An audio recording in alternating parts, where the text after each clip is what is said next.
Hey guys, it's Gina again. I'm going to do a little bit more difficult watercolor than I did before, but I do remember not showing you how to place your main focus.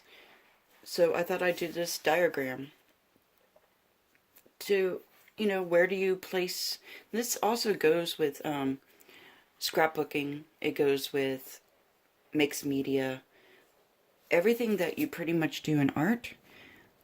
They say that don't place something right smack in the middle. Even, picture taking. You can, but that should be the only thing in the middle. Usually when people do art, they do stuff a little bit farther to the left. Or they do stuff a little bit farther to the right.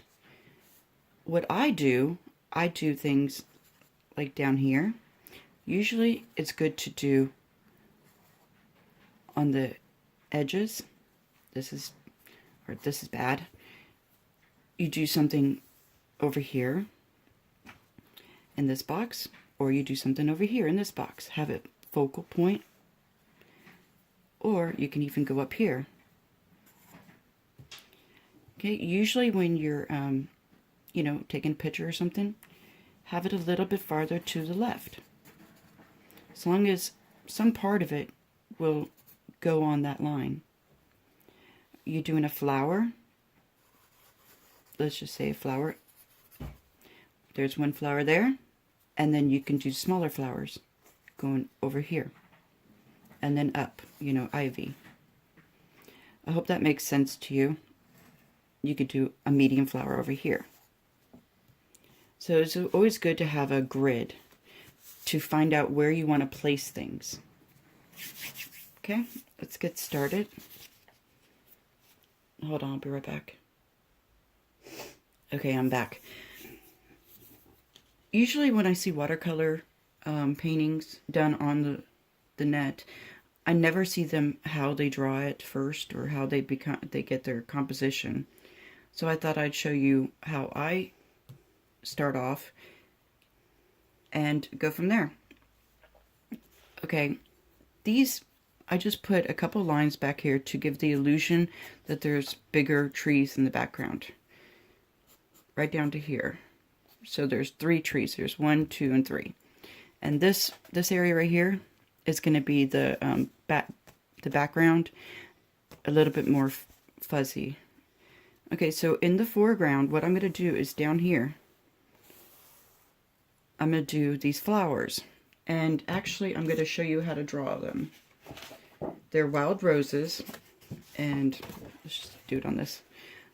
They're wild roses, and what I do when I do flowers, I do the stamen first, irregular, and then I do 5 points. If the flower does indeed have 5 points.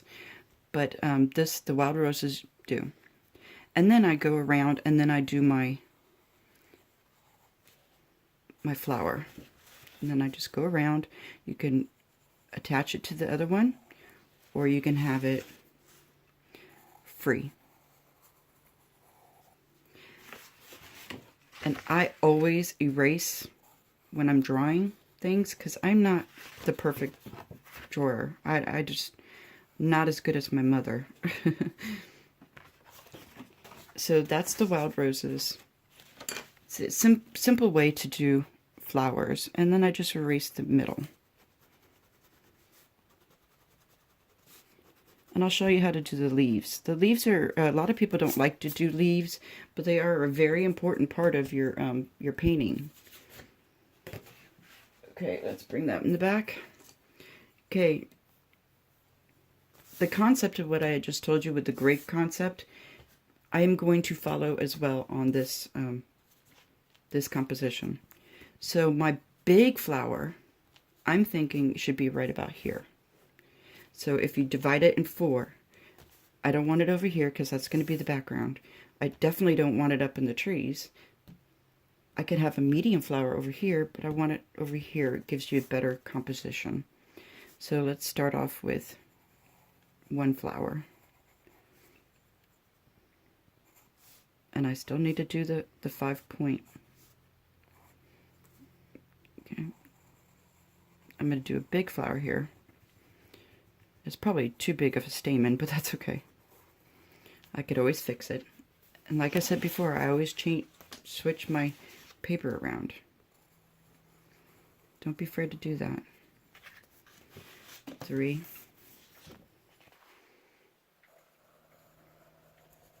4. And then 5. And this way you won't have to,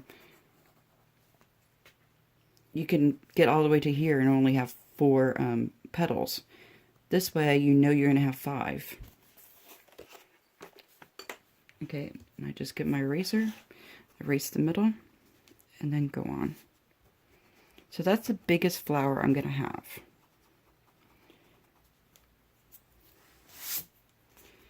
Okay, and then I'm going to do the leaves.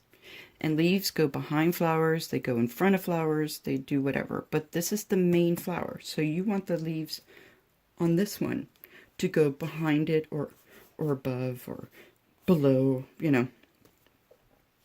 What I do with the leaves, I'm just going to do a squiggly line, just like that. And I am going to go right through the flower for right now. I could always erase it later. And the leaves has like a little bulb on the top like this. And then it comes over to the side like this.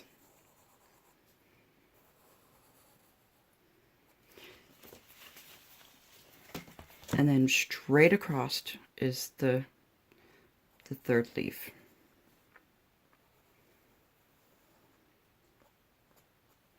And I think this is a little bit too pointy. I'm going to round it off. And then it comes with 1, 2, 3 sets of 2. So you go on this side. You go right down.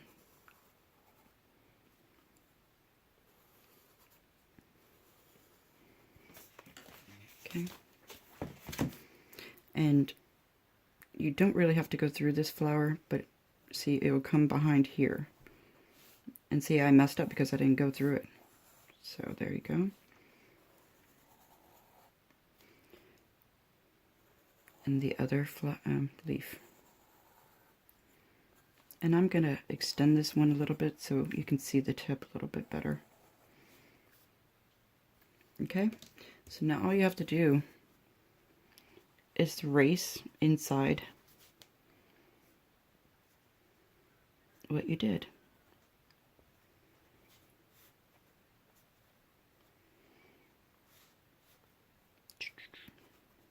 Erase this part.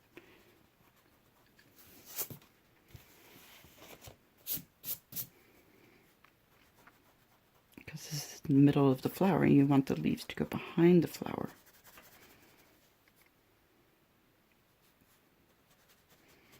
Sometimes there's a little bit of challenge to know exactly what you have to erase.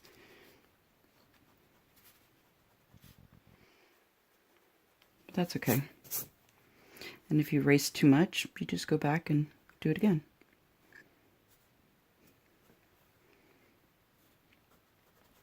And the parts where you can see the watercolor will definitely fix that. Okay, and then I had a leaf over here, or petal over here. Just retracing what I had.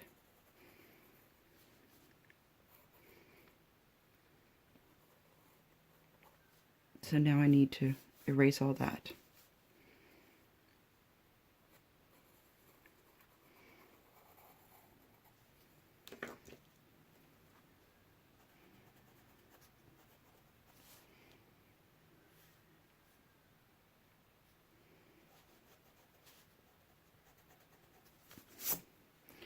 Okay, I'm going to finish my composition, and I won't bore you by drawing the whole thing.